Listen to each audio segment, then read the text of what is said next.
coming. Brilliant.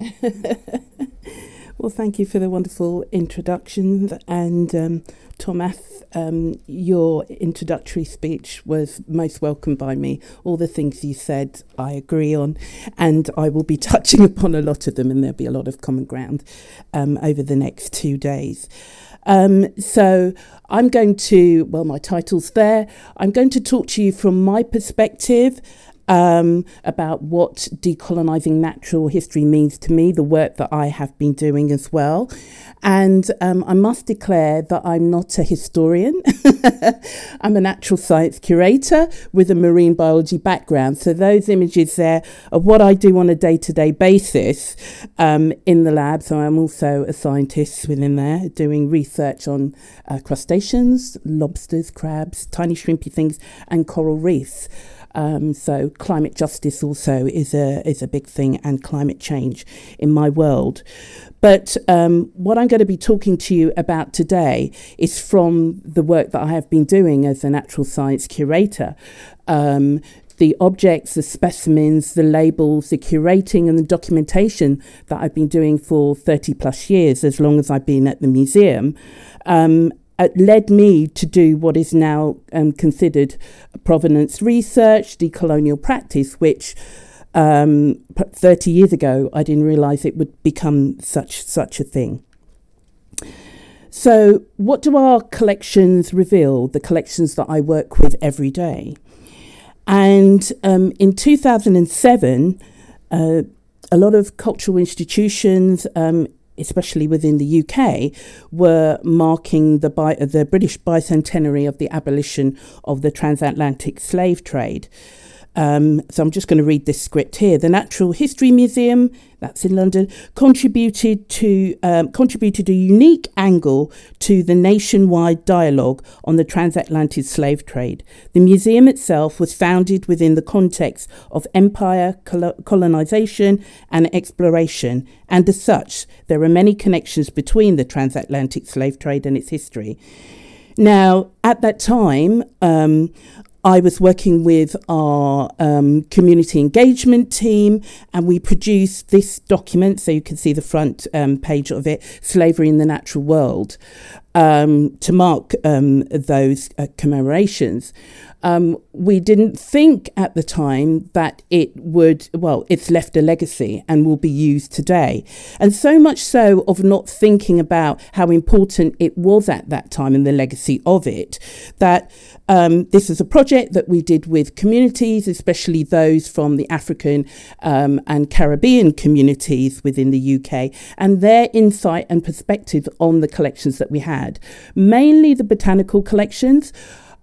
Because I'm one of very few people of colour that curate and responsible for collections within natural history, I was brought in also with my colleagues from community engagement to be part of some of the workshops, and eventually evolved was this 10 chapter document, which is absolutely amazing. So when I reflect now, the Natural History Museum in London was at that point in time, without realising, at the forefront of decolonising natural history. What happened, it was a year-long project. And after that, there was no curation of this document. It went online, it disappeared. I subsequently have found in more recent times there were hard copies dotted around the museum. The community engagement team, they disbanded, things were restructured. But there were stories in here that resonated with me, not only as a museum professional, but also as a woman of colour that has a cultural heritage linked to the Caribbean. And ultimately, my ancestors and my family were enslaved previously in Africa and taken to the Caribbean. And I wanted to dig deeper into some of those stories. So I'm going to share those with you today, and ultimately how it led to my decolonial practice.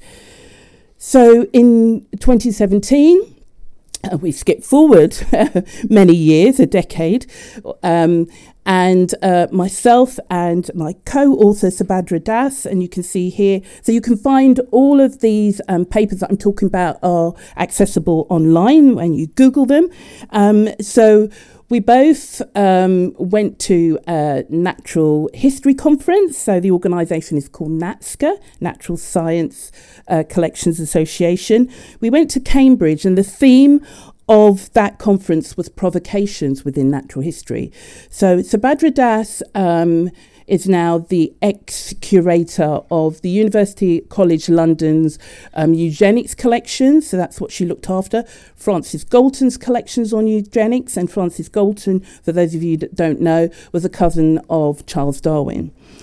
And she presented on scientific racism and those collections, and then I presented at the conference around what I'm going to share, some of the insights and stories that are within this paper about what does it mean to decolonize natural history. At that point in time in 2017, both of us were absolutely petrified of talking about this because it wasn't a thing, as you say, Thomas.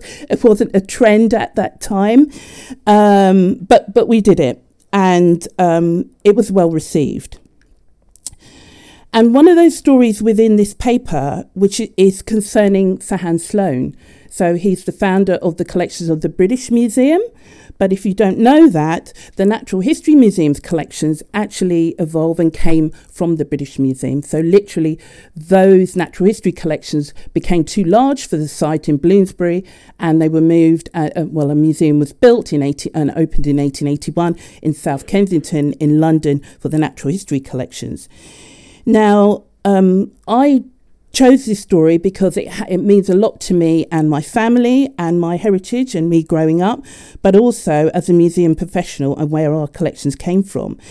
And Hans Sloane is very important in terms of not only the collections, but also the work and the observations that he did of the enslaved Africans in Jamaica. He spent several years there, and he's more well known for the botanical side of things. So he collected over, I think now, 870 lots of plants, predominantly, but also a few animals. And we actually have a Sloane herbarium in the museum that is dedicated to all the press plant volumes that were created. But the cocoa comes into play, and it also makes me think of the tour that I had yesterday in your art museum, where I did see cocoa and spices, indigo and cotton displayed as well. But cocoa is an important thing to me and my cultural heritage, because as a child growing up, so my family in the 1970s would receive spice parcels from our relatives in the Caribbean. So my dad is from Barbados and my mum is from Grenada in the Caribbean. And at that time when we were receiving spice parcels, spices like cinnamon and cocoa were not easily available in the supermarkets as they were today. And so Sir Hans Sloane wrote about his observations of medicinal practice of those enslaved Africans, of using different plants in that practice. He was very critical of that as well. He also documented enslavement itself. So that's a really difficult side of it too. But going back to the cocoa, he observed how the enslaved Africans were using it for treatment. He mentioned that it was a very bitter tea, and ultimately for him to use it as a physician, so he was also a physician as well as a naturalist, collecting specimens. For the cocoa itself, he chose to add so that it would be more palatable on the stomach and the stomach issues that he was trying to cure. He added sugar to it. Now, I have an experience of the cocoa bean from the spice parcels that were sent. So my mother used to grate that cocoa, boil it in water, and it is a bitter tea. So so with this story, I'm bringing my whole self to it. And my parents, because they didn't have any refrigeration in the Caribbean, they would use tinned milk, so condensed milk, which is sweet milk, and would add that for us to that bitter tea. And we would call that at home cocoa tea. So I have some idea of what Sloane was talking about there. But what I'm trying to say is that these insights are really important to people who look like me and for others to know. That's why I share this story. And that Not only that Hans Sloane observed enslavement, but he also brought back as what he thought were curiosities and items and objects and artifacts of enslavement, and they were displayed in the coffee houses around London, where only gentlemen would go to trade people and other goods worldwide.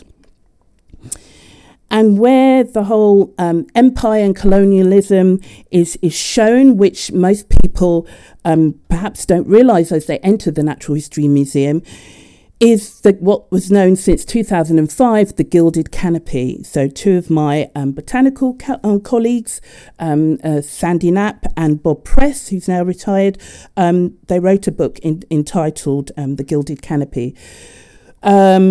They told the stories of, so what you can see here, if you go into the main hall of the museum and you look up, you see the Gilded Canopy. It's 162 botanical ceiling panels. Very beautiful, very ornate, very glorious.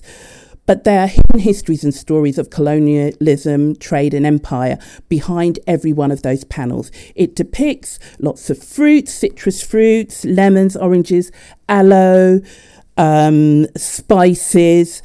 And there's one panel in particular that was mentioned in Slavery in the Natural World back in 2007 that resonated with me. And this is the plant Quasi amara. At the time that I was doing research, there was not much about it on the internet. There's a lot more now. The Wikipedia page has expanded with information in the last couple of years. But what is interesting about this, not only the medicinal properties of this plant, again, it forms a bitter tea, but it was named after this chap here, Gramman Quasi, by Colonialism, who you can see on your right. And Colonialism, for those that don't know, Swedish botanist, but also popularised the classification of the flora and fauna, the classification that most of us use now today. And no doubt throughout this conference we'll be talking about names and naming, but we still use his classification. But what I found really interesting and a story to tell is that Colonialism named the plant after Gramman Quasi. And that is unusual. I mean, I'm open to, more examples of this. And I found this something to celebrate. But again, from my perspective, because I don't usually see black characters celebrated in that way. So Gramman Quasi, originally from Ghana, was enslaved and taken to Suriname. Suriname in the 1700s, a Dutch colony. Now, whereas I celebrate him in terms of a scientific story to tell about naming plants after people in honour of people, he's very controversial in terms of those that are of Surinamese heritage, because he not only treated the Dutch colonialists as well as the people of Suriname using the bitter tea formation of Quasi amara. He used it to expel intestinal parasites and reduce fever. But he also fought alongside the Dutch colonialists and got his right ear cut off because of that by the Saramacca, I hope I'm getting the pronunciation correct, Maroons, so the local freedom fighters. So it's can be seen in both ways, celebrated but also controversial in what he did. And the imagery that you can see here, and there are many different images of him, which I'm also looking at, the different painters or the illustrators of him. So he's dressed in all this regalia. Now, he sold his, let's say, recipe and samples of the plant to Linnaeus' student who went to Suriname. So Carl Linnaeus knew somebody who owned a plantation in Suriname, a chap called Carl Dulsberg. And Carl Linnaeus sent his student, Daniel Rolander, to Suriname and got samples of the plant and also the recipe and took that back to Europe. And Carl Linnaeus, who then described scientifically and published on the use of this plant and the chemical use of this plant, which I've been trying to trace also, is how much it's gone into the pharmaceutical industry and the derivatives and use of it.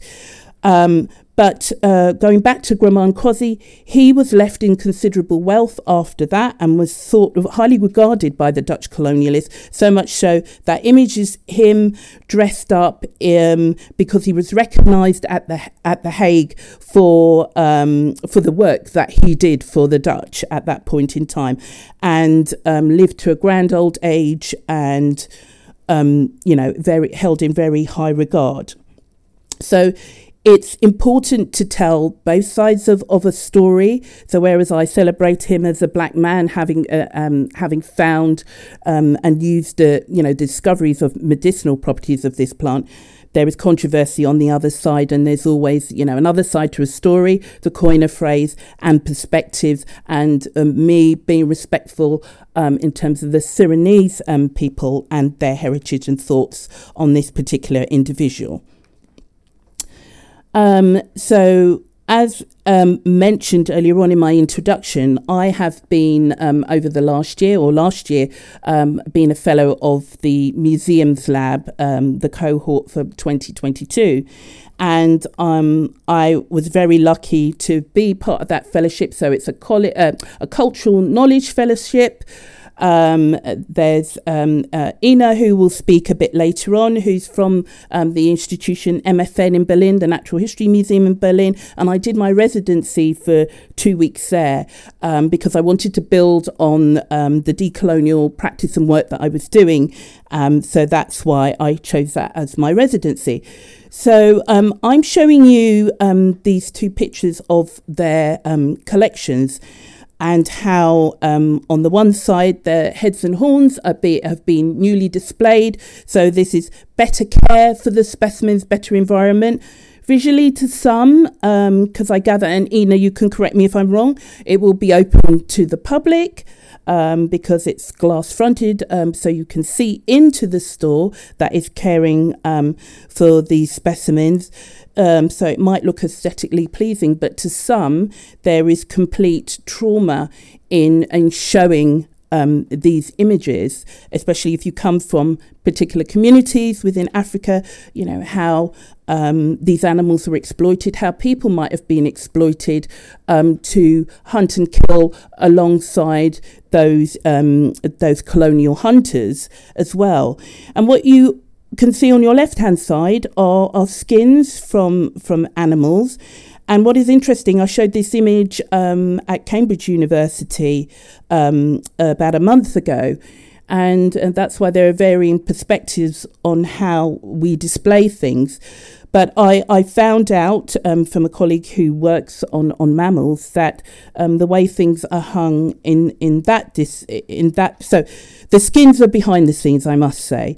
They're hung by their eyes, and somebody after my talk of showing this image came up to me and disclosed that they were of Jewish heritage, and how it made them think about their ancestors in terms of the Holocaust. So we have to be mindful of what these displays, the way we care for things, the way we label them, what they can trigger trauma and other things in individuals. And so I should have given a trigger warning, but I think the audience is mainly academics and those that work in cultural institutions.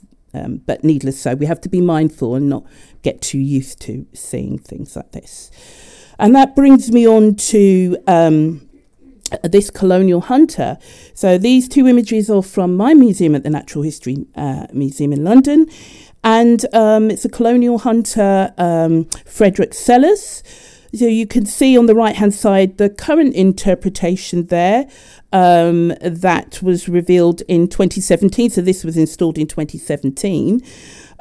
Before decolonialism within natural history became a thing. So there are a lot of things problematic with this, and you can see on the left-hand side After Seller's death, that a bust was embedded in honour of him in the museum's architecture, which millions of people pass every day, and I know most don't think anything about it. But you can never underestimate the feeling that people get with these two images, because when I took this picture of the display, there were some school children looking at this with their teacher, and one little boy said, "Oh, this chap killed so many animals," and his teacher said, "Oh, did he? Let's not tell anyone about it." And then the teacher swiftly moved the child along. But one can only think of what that child's going to think of in terms of that interaction, why the teacher didn't stay to explain, didn't feel that they could. All sorts of things sprang to mind. But this will happen, those kind of commentaries will happen every day. I just happen to be there and overhear it. But also the quote here is about how Sellers thought about hunting at the time. You know, if I can't get good shooting and fishing in this world, I'll have it in the next.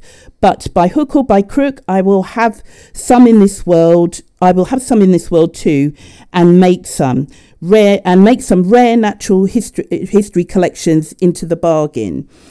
So there are all sorts of issues around that there and the display, and I will come back to Sellers a little bit later on. So these are some specimens, some items from the Natural History Museum London's Minerals Gallery. It's the most traditional gallery in terms of the architecture still being exposed and not boxed in, lots of A-frame cases with minerals in.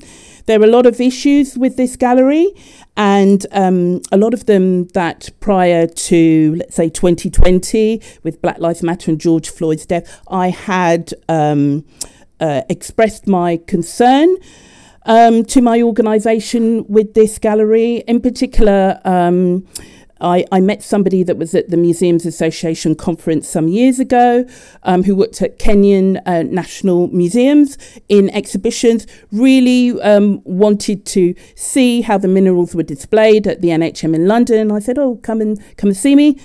She did, and I took her through, and she saw with fresh eyes even more than what I had raised concerns about. So what I highlight here is a mineral from southern Rhodesia. So apologies to any of those that come from Zimbabwe.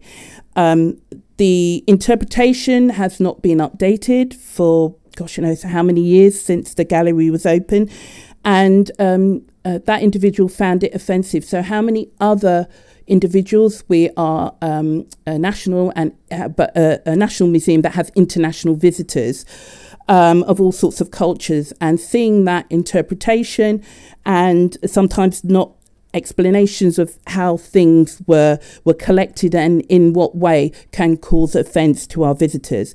So much so in 2020, in the height of it all and George Floyd's murder, I was pulled into an executive meeting to discuss about statues, culture, and all sorts of other things. And then I was asked, Miranda, can you tell us, what's your insight on various things and interpretation in the gallery? I mentioned this gallery again.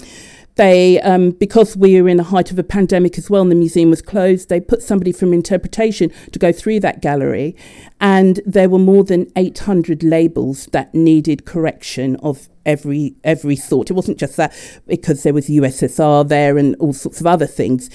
So that's something that we have to deal with and sort out as we get the staff and time, or at least put temporary signs to say that we are working on this, and we acknowledge that these labels need changing. So another part of my decolonial practice in terms of my daily work, what I was seeing that many parts of our collections are named after people such as Charles Darwin, a great scientist, self-taught zoologist. But is it really his collection? Is it really these great people's collections, really? Why don't we name other people? Where are the silences in our collections?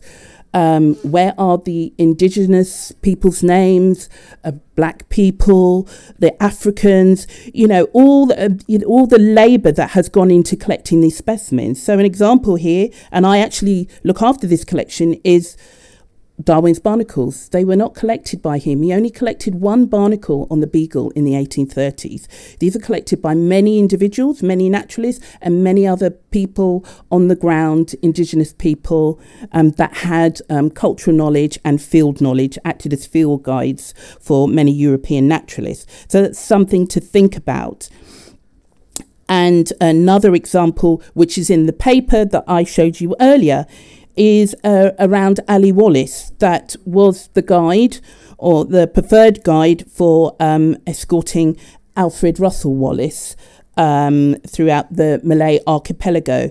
Now, Wallace was, I think, around 15 years old when he became a guide for Alfred Russel Wallace, and was giving cultural insight into where you could find different birds and so forth. This story is very interesting, but from the perspective of Alfred Russel Wallace in his autobiography, he does give a balanced view of his working relationship with Wallace. He says that when he was sick, would look after him, and when Ali was sick, he would look after him, and that they both shot and stuffed birds together. But a lot of these birds under Alfred Russel Wallace as a named collection are housed in the sister museum to the Natural History Museum in London at Tring, and they are under Alfred. There is not, a dual application to acknowledging Wallace of contributing to stuffing of the birds as well. But there have been discussions, and there will be changes too in terms of the documentation there. And I know many other people have been working on it worldwide too. So with all of that information being said, where will we house that information? So when you look at this is my own museum's database, although the background isn't green, it's a little bit different, but it still shows this worldwide map. And to me, and it's fine because I live in this world, it looks very scientific. But if I'm going to put all of the data that I was just telling you, all those stories, those insights into that, where do I put it? Is this a data portal accessible to others, to historians, to members of the public? From that, well, I do know you have to put in a scientific name in there to even pull up a specimen, yet alone get behind the layers to find out whether there's any other cultural insight into it. So again, it's the way, decolonizing databases. And I know many registrars, especially in the UK, and the Collections Trust as well, have had roundtable discussions around databases and databasing as well there.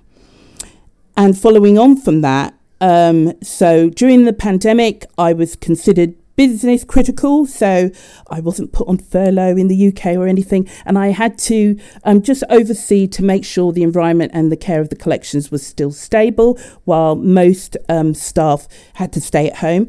And so some of my collections, even though I look after crustaceans, I also look after the Nidaria collection, so that's corals, and they're housed off-site, and so it's a massive warehouse. So I had some time to reflect on the decolonial work that I was doing, and also look at specimens and what could be considered. So this is a broken bottle that has a coral encrusting on it. It's in the specimen collection, but the bottle could be seen as an artifact, as an object. But what I'm getting at here is that this is hidden, was hidden, not so much now because of my work over the last 18 months. And this, you can see here, of how the note from the actual label is put into the notes within our database. It says on bottle, so that's a reference to the coral. So the coral's genus, well, it's not quite identified fully to species, but it's a Porites coral. So in the database, you'd have to search for Porites, and then you'd have to go to the notes to even find that there's any kind of colonial link. And I do know from the public facing end, because what you're seeing is the back end that I see of the database, you cannot see or search to see that specimen object was exhibited in the Colonial and Indian Exhibition of 1886. So we have to be mindful of what fields and how we structure our databases, and you know, what data is embargoed and what isn't, and you know, opening up access a little bit more. But with this, it's really interesting because I then dug deeper into, well, what was the Colonial Exhibition of 1886 about? Found all these wonderful resources, but essentially at that time, so it was a colonial trade fair. There were not only specimens and artefacts sold there. It was held in South Kensington. It was it had 4 million visitors that year to it, and they weren't only selling artefacts or specimens, but they also had indigenous people that were brought over as objects of spectacle, which is not very pleasant. And when you dig deeper into the actual catalogue, it's very interesting of who were those individuals, all men with a lot of them knighted, interestingly, bringing over people and their art, which they didn't consider art at that time, and other objects. So I'll leave you all to dig deeper into that. But what is important here is that I'm embedding those links into our database.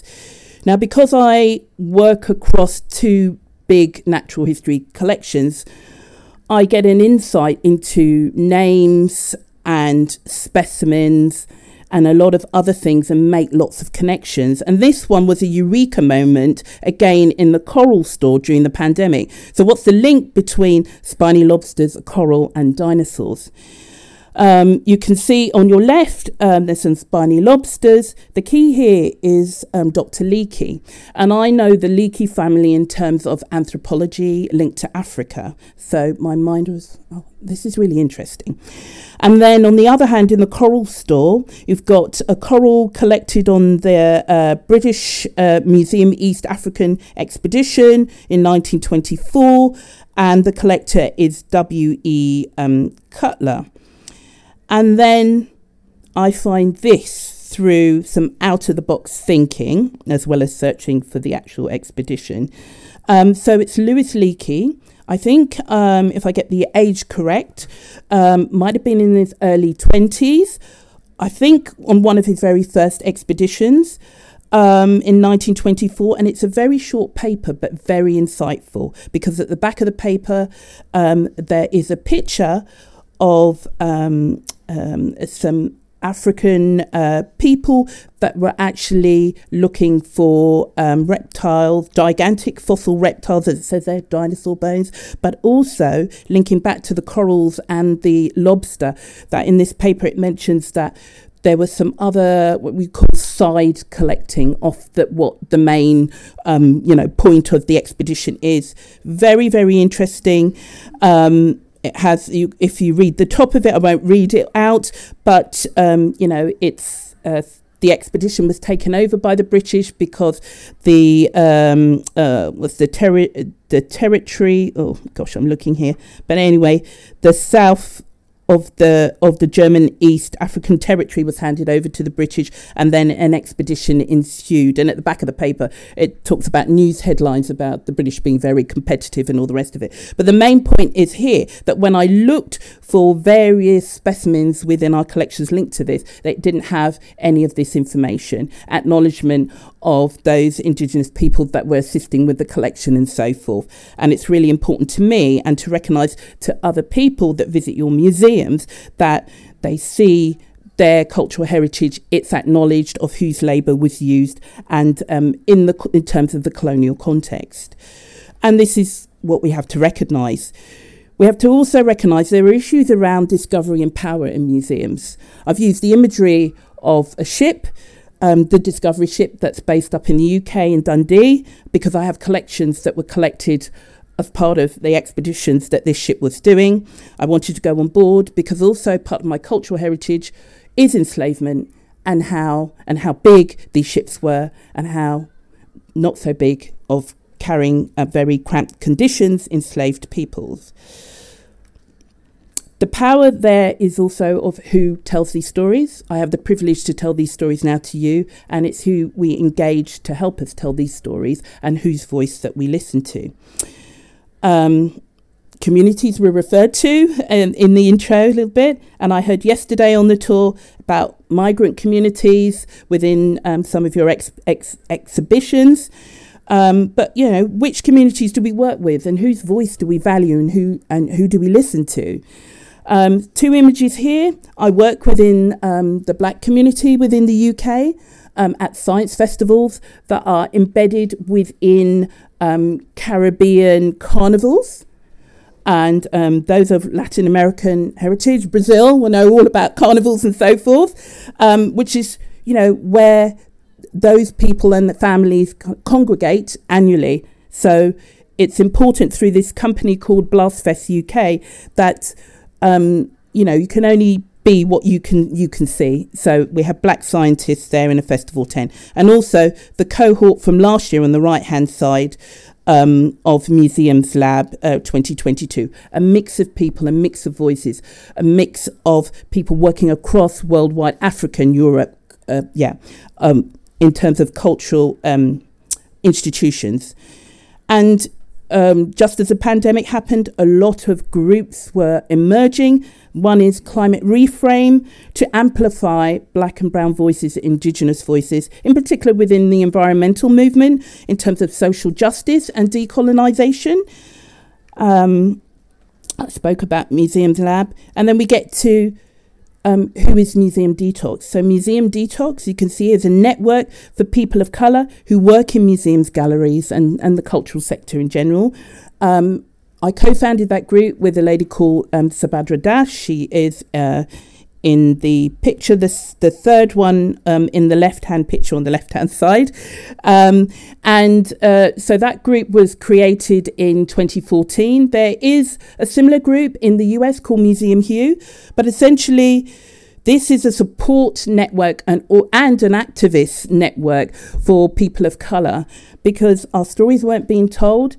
There are issues around working in these spaces, sometimes very uncomfortable. In fact, when George Floyd was murdered, there was quite a ripple effect of a lot of people of colour actually leaving museums because of their negative experience and going freelance. So they're now coming back into the cultural institutions, but in a freelance way, maybe because they have more of a voice that way in some ways, and we're finding being on staff was quite difficult.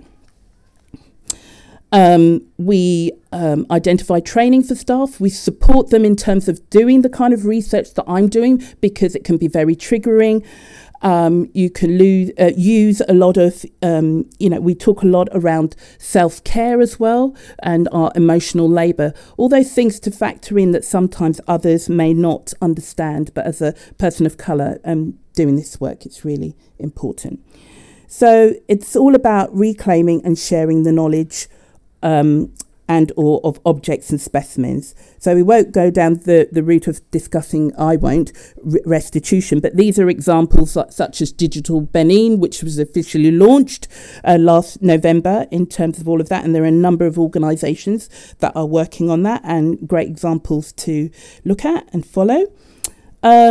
Voices again, so this is Sami, and he's of Inuit heritage, and I met him at this exhibition launch in terms of HMS Terror, which was lost in 1848, and because of his generational knowledge, which is through oral histories, passing down stories, he was able to tell stories of his grandfather and his father seeing the ice caps melt and refreeze and then melt, and revealing the wooden mast of the ship. And because of that he told his story to some investigators, was able to find that ship. So it's important in terms of a voice.